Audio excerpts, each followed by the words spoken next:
These are notes on the traits of living organisms.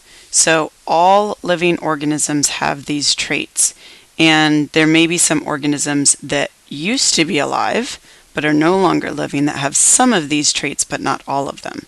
But in order to be considered living, an organism has to, or a thing, whatever it is, has to have all of these traits. So the first trait is that living things are made of cells. Now a cell is like a small building block of a living thing. So for example, if you think of a cell as like a Lego, you could make a Lego house out of lots and lots of Legos. Same thing with cells. You make some large living thing out of lots and lots of little cells. And there are two main kinds of cells, although there are others as well. One is an animal cell, and one is a plant cell. And so this is a picture, kind of a generalized picture of an animal cell, and in the cell are lots of little parts. You don't need to worry about the names of these parts right now. Just know that cells are made up of even smaller parts. We'll get to that later. And then this is a plant cell, and you can notice it's kind of blockier. And then this is an actual microscopic picture of a plant, and you can see all the little cells in here and how they line up like little blocks. That's why plants grow like straight and tall rather than blobby, because of the way their cells are almost like little bricks. And plant cells too have little parts in them, and again, you don't have to remember what those little parts are right now. We'll learn that later. But that gives you an idea of what cells are. So this is a good time to stop the video and write down in your journal, living things are made of cells. Then in that idea, there are singled cellular organisms. So something that is single-celled, single just means one. These are organisms made up of just one cell. And you can see those things also have little things inside of them, but it's still just one main cell. So this one here, paramecium, this is a real picture of paramecium here, and then I actually have a paramecium hanging from the ceiling in our classroom. So that's a single-celled organism. Then you have what are called multi-cell organisms, multi meaning more than one. And so like humans are made up of billions of cells, and plants are made up of billions of cells. So those are the two types of things made of cells, single-celled organisms and multi-celled organisms. And again, I would pause the video here, and I would write a bullet point under living things are made of cells for single-celled organisms, and if you need to put in parentheses that single means one, go ahead and do that. You can even put in some examples like amoeba and paramecium and this one called a euglena.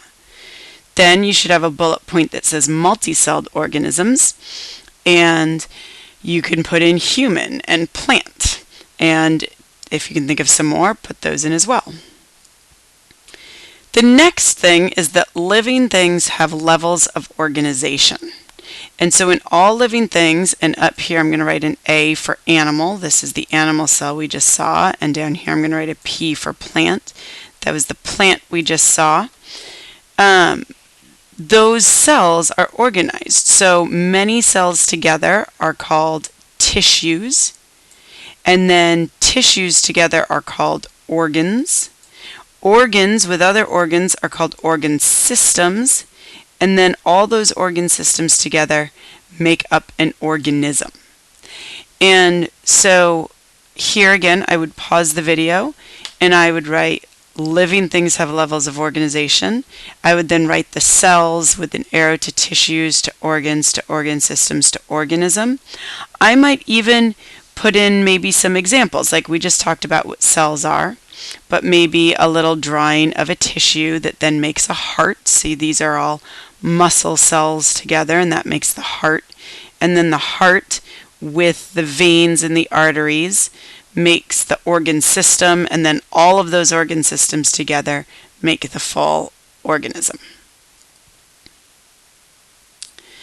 The next trait is that living things respond to their environment.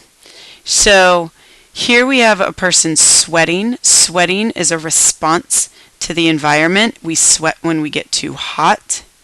Here we have some lizards that actually are going into the sun because they're too hot. Because they're too cold. So when we get too cold, our body actually warms us up. That's an internal response. Lizards don't have that ability.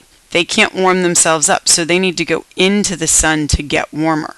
But either way, based on our environment, we all respond. So again, now is a good time to pause the video and write that down. Living things, I think this is the fourth thing, grow and develop. So here we can see a mushroom. So I chose a mushroom because it's not an animal or a plant. It's what we would call a fungus. And you can see over time that fungus, that mushroom, is growing and it's developing. It looks different over time. And obviously you can see that in yourself. So all living things grow and develop. And again, now is a good time to pause the video, write that down, maybe even draw a few sketches if you want, although that's pretty obvious what grow and develop means. So this one is a little more complicated. Living things use chemical energy to live and grow. So notice these animals here are eating things. The food itself is not energy, but there's energy in the food that our bodies can use, and we'll talk about how that happens later. Plants use energy from the sun to live and grow. And then there are some organisms, these are deep sea vent tube worms. They live way underwater, they can't access the sun, and they don't eat food from outside, but they use chemicals to live and grow. Now, if you're going to be doing the honors section of this course, you probably want to write down these vocab words. Autotroph, auto meaning self. So these are organisms that get their energy by themselves. And then hetero meaning other, these organisms get energy from outside themselves. So they eat food. So we humans are heterotrophs. If you're not doing the honors section, then you don't need to worry about that distinction. And then again, if you're looking for honors, there's two kinds of autotrophs. There's photosynthesis, photo meaning from the sun, and then there's chemosynthesis, chemo meaning from chemicals. So again, now is a good time to pause the video and write down what you want. Honors people, you'll want to do the stuff that's underlined in red as well. Living things reproduce. So here's a lot of different things reproducing. This is a large egg cell surrounded by lots of little sperm, and only one sperm generally gets in. And then you get a baby.